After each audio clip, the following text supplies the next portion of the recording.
ZBrush is a very powerful and unique environment that incorporates both 2.5D and 3D information. Now in this video, I don't want you to worry about all the buttons that I'm pushing. Often in each video, I'll take the time to explain all these things, but for this video, I just want you to understand and get familiar with the concept of 2.5D versus 3D. When I start up ZBrush by default, I'll have a sphere.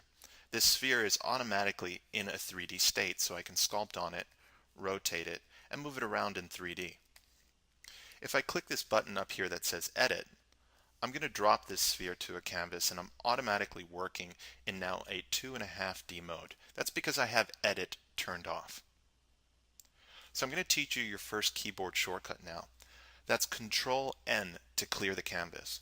When your items are in this 2.5D state, you can use Control N to clear everything. So I'll do that now, Control N. In my tool palette, you notice that we have a mixture of 3D objects and 2.5D tools. Again, don't worry too much about what I'm selecting here. I just want you to focus on understanding the differences between these two states. Right now I'm going to click on the Simple Brush. Then I can paint inside my canvas. And what I'm doing is painting pixels. Now, at first this might look flat, but the more that I paint, you'll see that I'm building up depth here. You can see the shadowing information, and it's kind of like laying clay down on a piece of glass. We're building it up. If I hold down the Alt key, I can carve into this surface. I can't rotate this surface because we're in 2.5D. If I were to select more 3D objects, I could draw those into this 2.5D surface, switch back to my Simple Brush, and then continue scribbling pixels down onto the surface. Let's go ahead and clear our canvas again. Again, we'll do that by holding Control and pressing the letter N. So let's find a 3D object here in our tool palette. Draw that into our canvas. And if I were to click and continue drawing, what I'm going to be doing is just drawing more cubes into the canvas here. But what I want to do is go back into this edit mode, this state of 3D, not 2.5D. So this is simple. I'll hold Control N to clear the canvas, draw one cube, and simply press Edit. Now you can see this Edit button is the key to moving in and out of this 2.5D and 3D mode. Because I have Edit enabled, I can start rotating this cube again.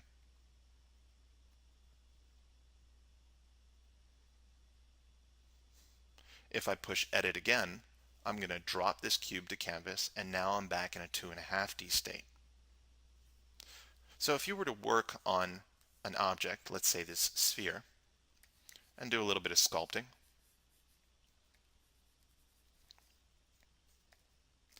and then drop this to canvas, you've now removed it from a 3D state.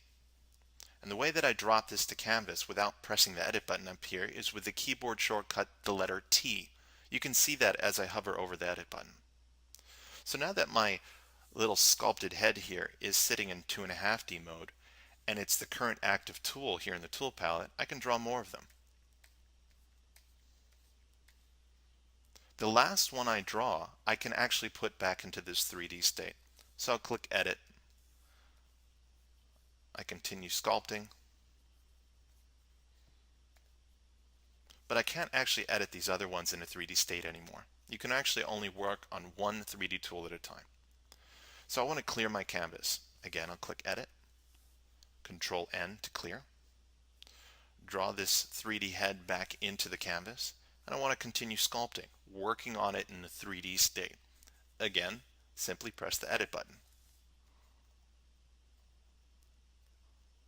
So that was a lot of information in this video, and we will clearly define the differences between 2.5D and 3D as we move forward in other videos. But again, for this video, I didn't want you to worry about all the buttons that I was pushing and getting overwhelmed by what I was doing in the UI.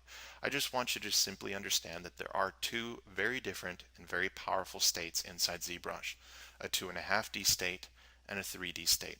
And as you move forward with the tutorials, you'll fully understand these two states, how to use them, and how they're very powerful.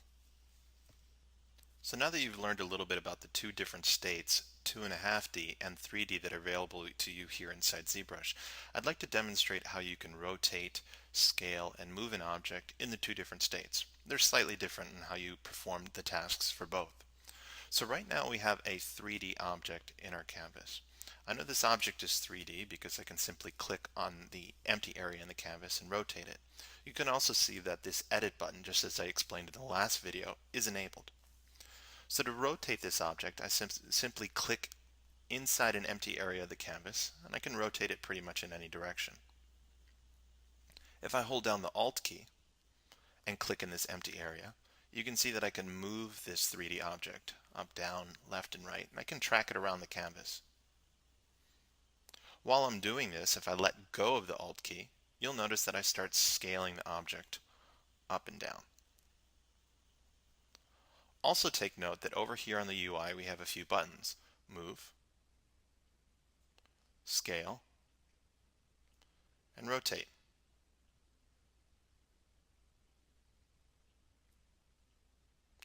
I'm going to drop this 3D object into a 2.5D mode so I can clear it from the canvas. Again, I'll press Edit up here in the top of the UI, and then I'll hit Control N to clear this. I'm going to switch over to the Simple Brush here in our tool palette.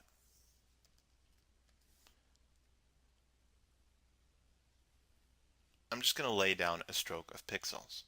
Now if I were to simply click in this empty area here, I wouldn't be able to rotate this stroke that I just did.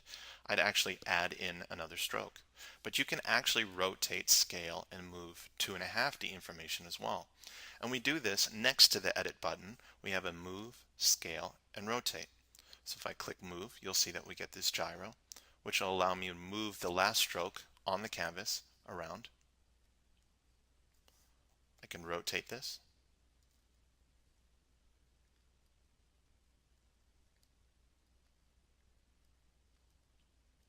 And scale it.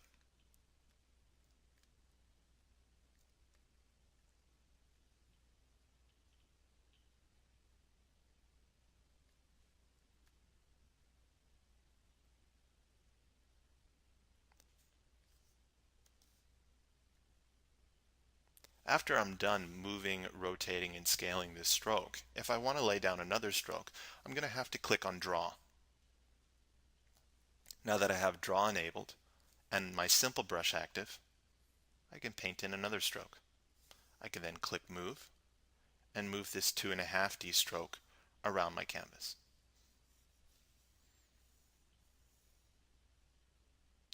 So moving back into a 3D object, I'll simply hit Control N to clear my canvas. I'll click on Draw so that I don't have my gyro enabled. Control N to clear that stroke. And then I'm going to go back into my tool palette and find the demo head that I was working with. Now that that's been selected, I can simply click and drag inside the canvas. Right now it's drawn in a 2.5D state. And I'll click Edit so that I can start rotating this, moving this, and scaling this again in a 3D state.